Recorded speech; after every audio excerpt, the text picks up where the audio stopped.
మనం కిమ్స్ హాస్పిటల్ అడిగి పోయినాం మనం, ఏది అల్లు అర్జున్ సంబంధించిన విషయం. దాని తర్వాత మళ్ళీ మాట్లాడుకోలేదు, మళ్ళా 2 కోట్ల రూపాయలు ఇచ్చడం, దాని తర్వాత ఇప్పుడు ముఖ్యమంత్రి దగ్గరికి పోయి ఆయన కలవడం. ఈ రోజు ఉన్నటువంటి వార్త ఏంటంటే శ్రీతేజ్ పరిస్థితి కూడా కొంత ఆందోళనకరంగా ఉన్నటువంటి వార్త వస్తా ఉన్నది. ఏం చెప్పదలుచుకున్నారు? సినీ పెద్దలంతా కూడా ముఖ్యమంత్రిని ఎందుకు కలిసిందని చెప్పేసి అనుకుంటా ఉన్నారు. అదే వాళ్ళు కలిసిందే మెయిన్ గా అల్లు అర్జున్ కేసు మీదనే మీరు అంత కోపం తగ్గించుకోవాలా, ఇంత కోపం అయితే మేము తట్టుకోలేమని చెప్పి అల్లు అర్జున్దే మెయిన్ ఉన్నట్టుంది. దిల్ రాజుకేమో ఇప్పుడు గేమ్ చేంజర్, తర్వాత సంక్రాంతికి ఇప్పుడు ఈయన వెంకటేష్ సినిమాతో, అదేం సినిమా వెంకటేష్ సినిమా సంక్రాంతి పండుగ ఏదో ఉన్నది, అనిల్ రావిపూడిది డైరెక్షన్ లో వస్తుంది. దిల్ రాజుకేమో ఆయన బాధ, అల్లు అరవింద్ కేమో కొడుకు బాధ, మిగతా వాళ్ళకేమో మరి బెనిఫిట్ షోలు అంటుండు, తర్వాత రేట్లు పెంచి అంటుండని వాళ్ళ స్వార్థం కోసం వాళ్ళు పోయారు. కానీ ఈ కేసు కూడా అప్పుడున్నంత సీరియస్ గా ఉంటదని నేను అనుకోవట్లేదు. ఇక మెల్లమెల్లగా ఎక్కడెక్కడ ఎవరిని అమ్మాలని అక్కడ అమ్మేస్తారు. ఆల్రెడీ ఆయన భాస్కర్ కూడా చాలా డబ్బులు వచ్చినాయి అంటారు, 3-4 కోట్లు, ఆయన కూడా కూల్ అయిపోతాడు. కానీ దీన్ని కేసు నుంచి మనం తెలుసుకోవాల్సింది ఏంటంటే, ఉన్మాదంతో కూడిన అభిమానం ఉంటే నష్టపోయేది హీరోలు కాదు, అభిమానంతో పోయిన ఉన్మాదులకే. ఏది కూడా జీవితంలో ఉరుకురికి పోయి చూడాల్సిన అవసరం లేదు. కొన్నాడు ఎందుకనో ముందో చూస్తాం. ఇక ఇట్లా ఎక్స్ట్రీమ్ ఎమోషన్ ఉంటే ఇట్లానే చచ్చిపోవడం అవుతుంది. అనవసరంగా పిల్లలు చచ్చిపోతారు. ఆ ఉన్మాదం అనేది మంచిది కాదు. ఇంత కసి అనేది మీరు చేసే పనులు చూపించాలా. సినిమా చూడడంలో అంత కసి ఏందండి? అది చిన్న పిల్లలను తీసుకుపోవడం. కాబట్టి మీరు అంతా హీరో మంచిగా ఉన్నాడు, హీరో ఫ్యామిలీ మంచిగా ఉంది, ఆయనకు ఎప్పుడు 40-50 మంది బాక్సర్లు బౌన్సర్లు ఉంటారు. మరి మీకెవడున్నాడు బౌన్సర్? మీరే బౌన్సర్లు. కాబట్టి ఏమాత్రం మనకున్న హీరోలను, సినిమా హీరోలను అభిమానించడం అనేంత మూర్ఖత్వం ఇంకోటి ఏం లేదు. ఒకవేళ స్పెషల్ క్యారెక్టర్ ఉండి రాజకీయాలలో ఉండో, సమాజంలో ఉండో, కొంచెం సమాజానికి మంచి చేస్తుంటే వాళ్ళని అభిమానించడం వేరు.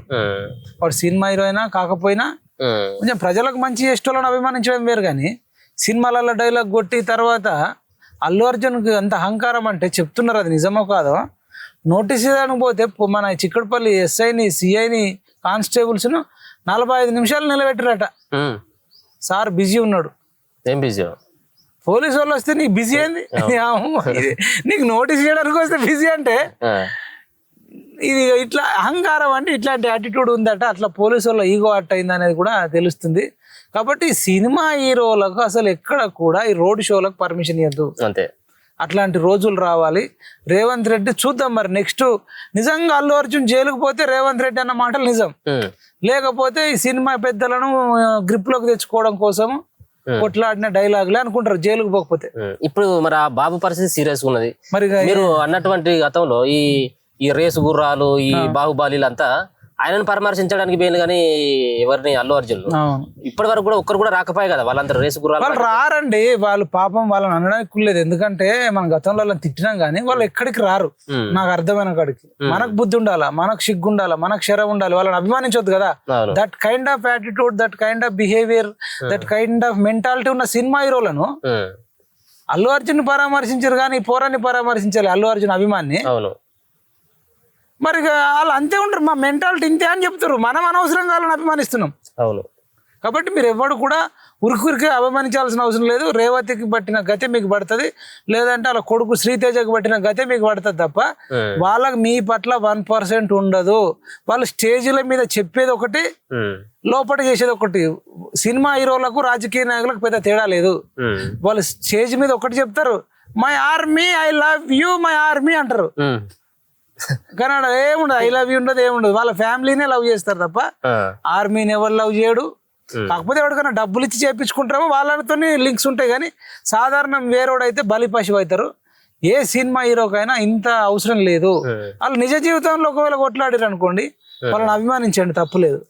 ఎవరిని అభిమానించినా ఉన్మాదం అయితే ఉండొద్దు అనేది చెప్తున్నాను. నిన్న పవన్ కళ్యాణ్ కూడా దీని విషయంలో కూడా స్పందించడం జరిగింది. దాంట్లో కొంత కొట్టేసేటువంటి ప్రయత్నం, ఏది చేసింది అల్లు అర్జున్ చేసింది తప్పే అని చెప్పి ఆయన ఒక్కడు కొంత ఆ విధంగా ఇది అల్లు అర్జున్ కొంత నెగిటివ్ గా మాట్లాడడం జరిగింది. రేవతి కుటుంబానికి కొంత సానుభూతి తెలిపేటువంటి ప్రయత్నం ఆయన చేయడం జరిగింది. వీళ్ళందరూ కలిసింది కానీ పవన్ కళ్యాణ్ ఎక్కడ కూడా కలవలేదు. సో ఆయనకు ఈయనకు డిఫరెంట్ చాలా అనిపించింది, చాలా డిఫరెన్స్ అనిపించింది. నిజానికి ఆయన వాళ్ళ బంధువు అవుతాడు, అవును, వాళ్ళ అల్లుడే అవుతాడు. కాబట్టి ఆ టైంలో కూడా ఉన్నట్టు చెప్పడం, వెంటనే పరామర్శించుంటే బాగుండేది. కోటితో పోయేదని గొడ్డల దాకా తెచ్చారు. మనిషి చచ్చిపోతుంటే సినిమా లేంది. ఇంకోటి మొత్తం సినిమా హీరో మీదనే ఎత్తిపడేసిర్రు. అది మూవీ మేకర్స్ మీద గానీ, నిర్మాతల మీద గానీ, డైరెక్టర్ మీద గానీ అందరు బాధ్యత వహించాలి. ఒక్కరినే బ్లేమ్ చేసిరంట రావు. నిజం, మరి అందరికి సంబంధించింది. ఒకరు కాకపోతే ఒకరు చూసుకోవాలి కదా. అది సినిమా అనేది వాళ్ళ టీం అందరిది. కాబట్టి టీం అనేది బాధ్యత వహించాలి. మరి వాళ్ళు ఎవ్వరు కూడా బాధ్యత వహించలేదు.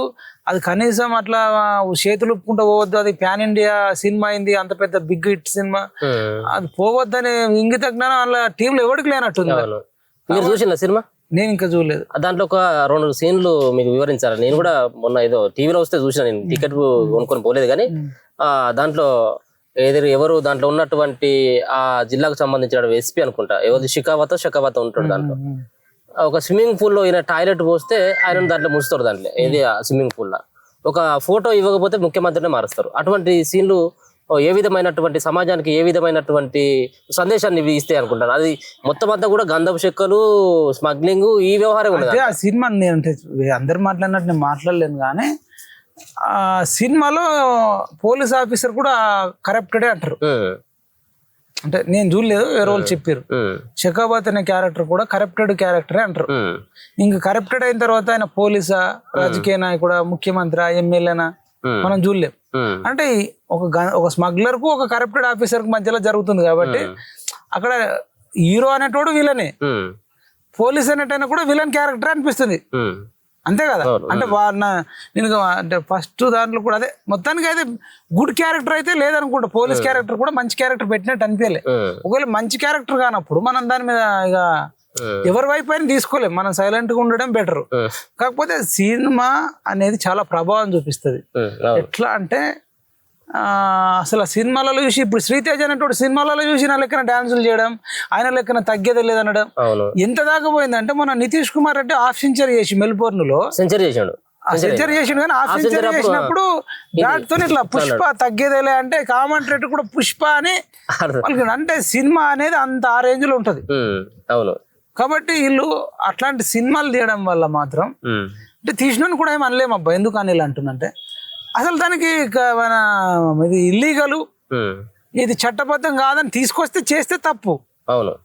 చట్టాలే అక్కడ మనకు లేదు కదా. ఇది మోరల్ కి సంబంధించిన ఇష్యూ, మోరల్ ఎథికల్ సంబంధించి. సుప్రీంకోర్టే చెప్పింది భార్య ఉండంగా ఎవరితోనన్నా లింక్ పెట్టుకున్నా, భర్త ఉండంగా పెట్టుకున్నా అది అనైతికంగా వచ్చు కానీ అది క్రిమినల్ కాదు, నేరం కాదు అన్నారు. సేమ్ ఇది కూడా అనైతికమేమో కానీ క్రిమినల్ కాదు సినిమా తీయడం. ఉంటే చట్టమే కేసు వేస్తుంది కదా. మరి చట్టాలలో ఇన్ని లోపు పెట్టుకొని సుకుమార్ గాని అవులేగాడు, సుకుమార్ గాడు మీద కేసు పెడతా, అల్లు అర్జున్ మీద మేడిపల్లికి వెళ్ళి కేసు పెడతా అంటే చట్టానికి వ్యతిరేకంగా తీస్తే పెట్టు, మేడిపల్లికి వెళ్ళు, బోడుప్పల పెట్టు, ఉప్పాల పెట్టు, రాష్ట్రం అంతా పెట్టు. అది చట్టానికి వ్యతిరేకంగా ఉంది, అనుకూలంగా ఉందని పెట్టాలి. అట్లాంటి కొన్ని సినిమాలు మనం చూస్తే ఇప్పుడు బృందావనం ఒక సినిమా ఉంటుంది ఎన్టీఆర్ది. ఆ చెల్లె అక్క ఇద్దరు లాస్ట్కి పెళ్లి చేసుకుంటారు. మరి ఒక్కొన్ని ఇద్దరు పెళ్లి చేసుకోవడం అనేది అది ఇంకా అది ఇల్లీగల్. ఒక్కరిని ఇద్దరు చేసుకోవడం మన భారత చట్టంలో ఎక్కడ లేదు. కాకపోతే ఒకరికి విడాకులు ఇచ్చి ఇంకొకళ్ళని చేసుకోవచ్చు కానీ ఎట్ ఎ టైం ఇద్దరిని చేసుకున్నాడు ఏంది. అట్లా అనేక సినిమాలలో ఏవండి ఆవిడ వస్తుందని శోభన్ బాబు సినిమా ఉంటది, వాణిశ్రీ శారద. ఈయన ఒకరోజు అటుపోతాడు, ఒకరోజు ఇటుపోతాడు. అంటే పంచుకున్నట్టే ఒకరోజు. What is this kind of stories అంటే వాళ్ళని అనడానికి లేదు, ఇట్లా చాలా ఉన్నాయి. ఒక్కటి కాదబ్బా, వాళ్ళ డ్రెస్సింగ్, వాళ్ళ హెయిర్ స్టైల్, వాళ్ళు వేసే కథలు, అల్లర్లు, వాళ్ళు ప్రతి దాంట్లో పోలీసు వాళ్ళను బ్యాడ్ గా చూపించడం, టీచర్లను బ్యాడ్ గా చూపించడం. తేజ అనేటోడు అయితే షకీల్ అనే తీసుకొచ్చి టీచర్ గా పెడతాడు. నువ్వు నేను సినిమాలు అనుకుంటా, వాడు సొంగ గారుచుకుంటాడు స్టూడెంట్. అసలు టీచర్ కు స్టూడెంట్ కు తల్లికి కొడుకు ఉన్న సంబంధం ఉంటది. ఇట్లాంటి ఏం చెప్తావు? చట్టం ఒకటి తీసుకురావాలి కదా. సినిమాలు తీస్తే ఈ లైన్ లో తీయాలి. సెన్సార్ బోర్డు ఏం చెప్తాను? సెన్సార్ బోర్డుకి చట్టంలో లేదు కాబట్టి సెన్సార్ బోర్డు కూడా ఓకే అంటుంది అంటున్నా. అసలు చట్టమే కరెక్ట్ ఉంటే సెన్సార్ బోర్డు తప్పు చేస్తే సెన్సార్ బోర్డు మీద కేసు వేయచ్చు. చట్టంలోనే లొసుగులు ఉన్నాయి కదా. ఎవడన్నా ఎవరితోనైనా తీసుకోండి, ఎట్లన్నా చూపెట్టుకోండి. సోషల్ మీడియాలో కొన్ని ఫ్రాంక్స్ వస్తున్నాయి, ఫ్రాంక్ వీడియోలు, బూత్ వీడియోలు, పచ్చి బూతులు మాట్లాడుతుంటారు. ఆడవాళ్ళు కూడా ఆడోళ్ళు, మగోళ్ళు ఇవన్నీ చేస్తుంటారు. అవును, అలా అడిగే నాదులు లేడు, అని పట్టుకునే ఎవరు లేరు.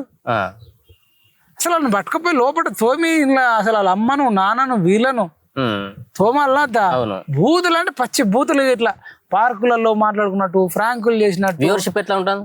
అదే లక్షలలో మిలియన్స్ వాటికి ఉంటది. అసలు అది కాదు నేను అనేది, అది చట్టమే లేదు. ఇట్లాంటి క్రిమినల్స్ నక్సలైట్లను పట్టుకుంటారు కదా, అవును, టెర్రరిస్టులను పట్టుకుంటారు కదా, వాళ్ళకంటే వీళ్ళు డేంజర్. అంతే. వీళ్ళని పట్టుకునే నాదులు లేడు, వీళ్ళ మీద కంప్లైంట్ ఇష్టం లేడు, అసలు పోలీస్ డిపార్ట్మెంట్ వీళ్ళ మీద నిఘా లేదు. అసలు చట్టం అట్లా వదిలేయమన్నదా నాకు అర్థం కావట్లే. కాబట్టి ఇవన్నిటి మీద మనం భవిష్యత్తులో మాట్లాడాలి. కాబట్టి ఇప్పుడు నెక్స్ట్ ఇంగ్లీష్ ఇయర్ జనవరి 1, 2025 వస్తుంది. సరే అది ఇంగ్లీష్ ఇయర్ ప్రకారం అయినా నెక్స్ట్ ఇయర్ మంచిగా ఉండాలి అంటే ఈ రోజు మాత్రం తాగకుండా తిరగకుండా, తాగినా ఇంటికాడ వచ్చి అది లిమిటెడ్ గా తాగి సప్పుడు దాకా వండాలని కోరుకుంటున్నాను. Okay, thank you so much అన్న.